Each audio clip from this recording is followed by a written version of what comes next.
नरगिस, ज्ञानेंद्र, सभी साथियों का स्वागत है। आइए साथियों, पहले सवाल पर आपको लेके चलते हैं। पहले सवाल में बहुत सारी जानकारियां हैं और असल में ये पहला सवाल जानने में इसलिए भी महत्वपूर्ण है क्योंकि यहां पर असल में बाइडेन प्रशासन भी उसी राह पर चलता हुआ दिखाई दे रहा है जिस पर कभी ट्रंप चला करते थे। देखिए, अक्सर क्या होता है, मैं विद्यार्थियों को एक बात सिखाने का प्रयास करता हूं। मैं कहता हूं कि भाई देखो, सरकारें जो होती हैं उनकी लगभग पॉलिसीज एक जैसी ही रहती हैं, बस तरीका प्रेजेंट करने का अलग होता है। याद करिए, मैंने आपको एक बात बताई थी कुछ दिन पहले भी, जब बाइडेन प्रशासन बना था, यानी बाइडेन शासन जब आए थे तो 46 राष्ट्रपति थे अमेरिका के, है ना। 46 राष्ट्रपति ने आते ही अपने पहले ही कार्यकाल में पहले ही दिन ये कहा कि जनाब, हम तो यूएस और मेक्सिको के बीच में बनने वाली जो वॉल है इसको नहीं बनने देंगे, कैंसिल कर देंगे। याद है? लेकिन मैंने 4 दिन पहले आपको पढ़ाया है, वो वॉल बनाना चाहते हैं और वॉल के नाम पर वो एक स्मार्ट वॉल बना करके काम चला रहे हैं। ठीक है, बाइडेन जब चुनावों में थे ना, तो ट्रंप और चाइना के बीच की जो खींचातानी थी उससे वो बहुत ज्यादा लोगों को प्रोवोक किया करते थे कि ये ठीक नहीं है, इस प्रकार का वॉर ठीक नहीं है, ज्यादा अच्छा होता कि चाइना के साथ में यूएस मिलकर के नई दुनिया की तरफ चलता। एक अलग ही एंगल देके चलते थे वो। लेकिन अभी रिसेंटली आप देख लीजिए, ट्रंप भी इस बात के लिए जाने जाते थे कि ट्रंप अपने जहाजों को पहुंचवा देते थे चाइना के सामने, और बाइडेन ने भी वही किया है। बाइडेन का भी एक जहाज यानी कि युद्धपोत जो है वो कहां पहुंच चुका है? पारासल आइलैंड पर पहुंच चुका है। यह पारासल आइलैंड बहुत ही यूनिक और इंपॉर्टेंट जगह है। मैं आपको गूगल अर्थ पर भी दिखाने का प्रयास करूंगा। कारण क्या है साथियों, ये एक प्रकार का वो क्षेत्र है, जो भी विद्यार्थी इंटरनेशनल रिलेशंस में पहली बार पढ़ रहे हैं इन चीजों को, तो उन्हें तो जरूर जानना चाहिए कि ये बहुत ही महत्वपूर्ण जगह है। कहां है, क्या है, ये सारी बातें मैं आपको आज दिखाऊंगा।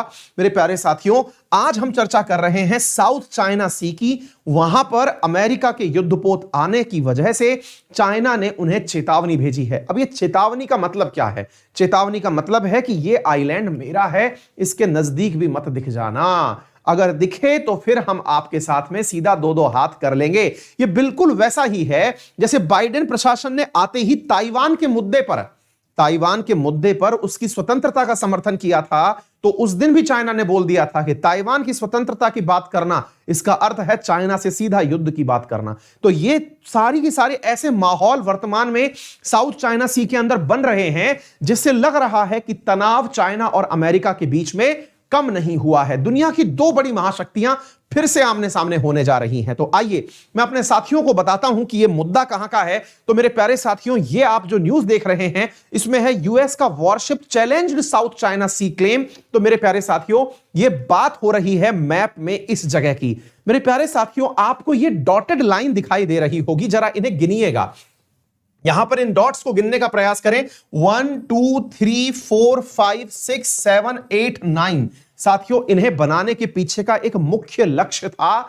ये जो डैश आपको दिखाई दे रहे हैं, ये डैश मेरे प्यारे साथियों 9 हैं और इन्हें ही हम 9 डैश लाइन कहते हैं। कई बार परीक्षाओं में पूछा गया सवाल है, 9 डैश लाइन क्या है? तो मैं आपको बता दूं मेरे प्यारे साथियों, चाइना के दक्षिण में, दक्षिण बोले तो मैप में नीचे की तरफ वाला जो हिस्सा है, वहां पर चाइना के द्वारा इस समुद्र को अपने कब्जे में लेने के लिए, तो चाइना के दक्षिण में जो समुद्र है, चूंकि वो चाइना के दक्षिण में है, इसीलिए आप इसे साउथ चाइना सी कहते हैं। शॉर्ट फॉर्म में आप SCS कहते हैं, साउथ चाइना सी। इस साउथ चाइना सी में कहां तक चाइना का राज होगा, इसके बारे में चाइना ने अपने ही द्वारा अपनी आजादी के तुरंत बाद 1949 में दुनिया को एक नया रास्ता दिखाया और कहा कि जहां मैंने लाइन खींच दी, ये सारे क्षेत्र मेरे हैं। यानी कि चाइना के नीचे इतना बड़ा पूरा की पूरा पानी का जो क्षेत्र है,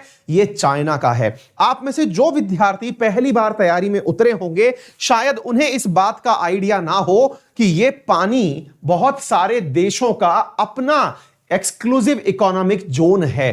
कौन कौन से देश का? तो मेरे प्यारे साथियों, यहां पर एक देश है वियतनाम, जो भारत का मित्र राष्ट्र है, उसका भी मेरे प्यारे साथियों यह एक्सक्लूसिव इकोनॉमिक जोन है। वियतनाम और चाइना के बीच खटापटक हो गई थी, जिसके चलते हुए चाइना ने इसको थोड़ी मोहलत दे दी। असल में चाइना ने तो 1949 के पास मेरे प्यारे साथियों अपना ये जो 9 डैश लाइन है इसका क्षेत्र 2 डैश के माध्यम से और बढ़ाया हुआ था। मैं आप लोगों के लिए एक बार इसको थोड़ा ध्यान से दिखाने का प्रयास करता हूं। इधर देखें, आप सोचें कि ये जो डैश वाला फॉर्मूला है चाइना के द्वारा, ये मेरे प्यारे साथियों 1949 में और ज्यादा बढ़ाया हुआ था।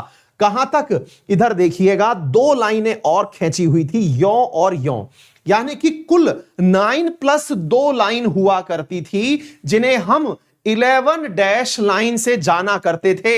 मेरे प्यारे साथियों, चाइना के द्वारा अपने नीचे जो टेरिटरी है, जो समुद्र का क्षेत्र है, उस पर क्षेत्र अधिकार को जताने के लिए जिन लाइनों का उपयोग किया गया था, पहले वो 9 डैश लाइन हुआ करती थी, बाद में उन्हें 11 डैश लाइन के नाम से जाना। पहले वो 11 डैश लाइन ही हुआ करती थी। वियतनाम जो इसका पड़ोसी राष्ट्र है, इसने लड़ाई करी इस बात पर चाइना के साथ में, जिसके चलते चाइना ने इन 2 डैश लाइन पर से अपना क्लेम छोड़ दिया, बाकी 9 डैश लाइन के ऊपर उसने अपना क्लेम बना के रखा।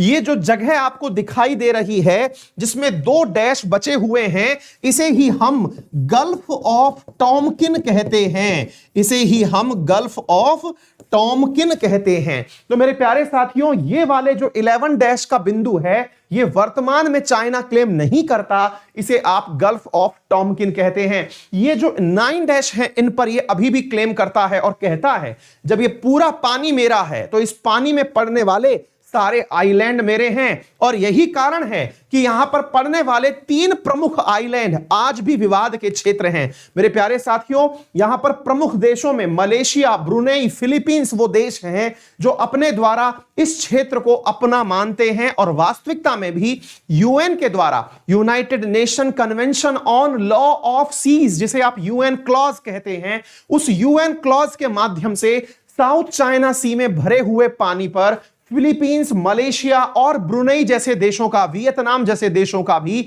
अधिकार है। लेकिन चाइना इस बात को नहीं मानता। यही कारण है कि जो मैं आपको यह दृश्य दिखा रहा हूं, इसमें साउथ चाइना सी के नीचे मेरे प्यारे साथियों, अगर आप इसे ध्यान से देखें तो यहां पर यह ताइवान है, यह हांगकांग है, इसके नीचे की तरफ एक आइलैंड है जो आपको यहां दिखाई दे रहा है। यदि आपको यह अच्छे से दिखाई ना दे रहा हो तो मैं थोड़ा जूम कर देता हूं, शायद अब दिखाई दे जाए। यह नाम है पारासल द्वीप। मेरे प्यारे साथियों, इस पारासल आइलैंड के ऊपर आप इन कलर्स के माध्यम से पहचान सकते हैं कौन कौन सा देश अपना क्षेत्र अधिकार बताता है। रेड कलर दिखाता है कि पारासल द्वीप को जहां चाइना अपना मानता है, वहीं पर यह डार्क ब्लू कलर दिखाता है कि वियतनाम इसे अपना दिखाता है, वहीं पर ताइवान इसे पारासल को अपना मानता है। तो मेरे प्यारे साथियों, 3 देशों के द्वारा पारासल आइलैंड पर अपना क्षेत्र अधिकार माना जाता है, लेकिन चाइना ने इसे अपना ही बनाया हुआ है। आज की न्यूज में क्या है? आज की न्यूज में है कि इस पारासल द्वीप के उपास में अमेरिका का पानी का जहाज, मतलब वो युद्ध लड़ाकू विमान वहां से गया तो चाइना ने उसे चेतावनी दे दी कि इस क्षेत्र के आसपास दिख मत जाना। मेरे प्यारे साथियों, ऐसा ही एक विवादित आइलैंड और है जिसका नाम है स्पार्टले आइलैंड। शायद आपको यह दिखाई दे जाए, इनके कलर्स के माध्यम से शायद आप पहचान जाएं, ये स्पार्टले आइलैंड है। मेरे प्यारे साथियों, इस पर भी चाइना का, इस पर भी वियतनाम का, इस पर भी मलेशिया का, साथ में फिलीपींस का और ताइवान का, 5 राष्ट्र इस पर अपना दावा ठोकते हैं, लेकिन कब्जा करके यहां पर चाइना बैठा हुआ है। ऐसे ही तीसरा मेरे प्यारे साथियों यहां पर एक और है जिसका नाम है स्कारबोरो आइलैंड। इस स्कारबोरो आइलैंड पर 4 देश अपना कब्जा ठोकते हैं। लाल वाला चाइना है, ये वाला ताइवान है, पिंक वाला फिलीपींस है और ब्लू वाला मलेशिया है। ये 4 देश इस आइलैंड पर अपना क्षेत्र अधिकार घोषित करते हैं, लेकिन अगेन इनके ऊपर कब्जा करके कौन बैठा हुआ है? चाइना बैठा हुआ है। फिर बड़ा सवाल बनता है कि सर ये जगह वास्तविकता में कहां है? मैंने कहा चलिए इंडिया के रेस्पेक्ट में मैं आपको बताता हूं। मेरे प्यारे साथियों, अगर आप ध्यान से इस मैप को देख रहे हैं तो आपको कुछ बातें यहां पर क्लियर हो जाएंगी। क्या ये जो जगह आपको दिखाई दे रही है मेरे प्यारे साथियों, यहां पर इधर की तरफ अपना प्यारा भारत है। प्यारे भारत में ये रहा इंडियन ओशियन। इंडियन ओशियन से मेरे प्यारे साथियों जब आप यहां एंट्री करते हैं तो साथियों ये है स्ट्रेट ऑफ मलक्का। क्या नाम है इसका? Straight of Malacca. और ये बहुत ही व्यस्त मेरे प्यारे साथियों जल संधि है जिसके माध्यम से इंडियन ओशियन से होकर के आप इसी माध्यम से यानी कि साउथ चाइना सी के माध्यम से ही होते हुए पैसिफिक ओशियन में पहुंचते हैं। यानी कि ये एक प्रकार से यूं समझिए कि दुनिया के व्यापार का केंद्र है साउथ चाइना सी, क्योंकि दुनिया के 1/3 पानी के जहाज इसी पानी में से होकर के गुजरते हैं जिस पर चाइना अपना कब्जा कर बैठा है। मेरे प्यारे साथियों, अमेरिका नहीं चाहता कि समुद्री मार्गों के ऊपर किसी का भी, और इवन दुनिया का कोई देश नहीं चाहता कि समुद्री मार्गों के ऊपर किसी एक देश का क्षेत्र अधिकार हो। इसके चलते यहां पर अमेरिका बहुत सारे देशों के साथ मिलकर के चाइना को यहां पर चैलेंज कर रहा है। भारत ने भी वियतनाम के समर्थन में यहां पर अपने पानी के जहाज भेज दिए हैं। तो एक प्रकार से इस साउथ चाइना सी जहां से होकर के दुनिया का लगभग 3 ट्रिलियन सालाना का व्यापार पानी के जहाज यहां से पास होते हैं। मेरे प्यारे साथियों, वो आने वाले समय की एक बेहतरीन रणभूमि होने वाली है। अगर मैं आपको यहां पर बताऊं कि यह कितना महत्वपूर्ण है, तो मेरे प्यारे साथियों, एक एक्सपेक्टेशन के हिसाब से कहा जा रहा है कि 2022 तक यहां से $5.3 ट्रिलियन का व्यापार होगा। 5.3 ट्रिलियन डॉलर का सामान जो है वो इस साउथ चाइना सी से होकर के बहेगा। आप ऐसे सोच के देखिएगा मेरे प्यारे साथियों, भारत की इकोनॉमी नहीं है अभी तो $5 ट्रिलियन की, इतना तो यहां से व्यापार होने वाला है। क्लियर है? एक प्रकार से आप यह समझ के चलिएगा कि दुनिया में 11 billion natural sources, 11 billion natural gas barrel जो है ना मेरे प्यारे साथियों, उसके भंडार यहां पर पाए जाते हैं। दुनिया की 10% मछलियां यहीं पाई जाती हैं। फिश जो है मेरे प्यारे साथियों, वो दुनिया की यहीं पर पाई जाती हैं। यह तथ्य आप याद कर सकते हैं। दुनिया का मेरे प्यारे साथियों 1/3 व्यापार इस साउथ चाइना सी से होकर गुजरता है, जिसको लेकर के बड़ा ही विवाद बना हुआ है। तो मेरे प्यारे साथियों, इस विवादित द्वीप में पारासल आइलैंड आज की चर्चा में है। मैंने आप लोगों को वो बात समझाने का प्रयास किया है। दुनिया के कौन कौन से देश इसके बारे में क्या क्या बात करते हैं, मैंने वो भी आप लोगों को बताने का प्रयास किया है। मैं आप लोगों को एक दृश्य और दिखाना चाहूंगा, और वो दृश्य यह है कि चाइना के द्वारा इस पारासल द्वीप के ऊपर ऐसे निर्माण कार्य करा दिए गए हैं जिसके चलते मेरे प्यारे साथियों, उन निर्माण कार्यों के चलते यहां पर चाइना का ही प्रभुत्व हो गया है। दुनिया चाहे जो भी कह ले, लेकिन असल में मेरे प्यारे साथियों यहां पर पूरा क्षेत्र अधिकार चाइना का हो गया है। कैसे? तो मैं आपको बताता हूं मेरे प्यारे साथियों। असल में पारासल द्वीप जो है, इस पर चाइना के द्वारा एयर स्ट्रिप बना दी गई है। यहां पर अपने नेवी के हेड ऑफिस स्थापित कर दिए गए हैं। तो आप जरा इस दृश्य को एक बार देखने का प्रयास करें। ये देखें मेरे प्यारे साथियों कि ये कितना संवेदनशील है। मैं आपको वो दिखाने का प्रयास करता हूं। जरा इस मैप को आप दृश्य फरमाएं, देखिए जरा ध्यान से। मेरे प्यारे साथियों, ये आप धरती की यात्रा पर हैं। यहां पर आप निकले, ये रहा पारासल आइलैंड, और अब आप इसे जूम करके देखिएगा, आपको यहां पर बहुत सारी चीजें दिखाई दे जाएंगी। देखिए मेरे प्यारे साथियों, मैं आपको प्रयास करता हूं, शायद आपको बहुत सारी चीजें यहां पर दिखाई दे जाएं। ये देखिए, ये पारासल आइलैंड है।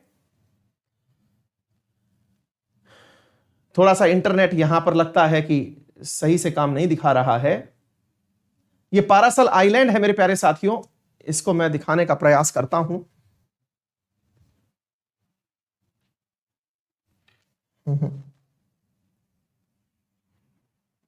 बहुत ही मतलब इसकी फोटोज अभी आ नहीं रही हैं, पता नहीं क्यों नहीं आ रही हैं। इस पर बकायदा इसने मेरे प्यारे साथियों अपनी हेलीपैड बना दिए हैं, एयर स्ट्रिप बना दिए हैं। यहां पर चाइना के लड़ाकू विमान बकायदा उतरते हैं। ये फोटो पिक्चर क्लियर नहीं आ रहा है।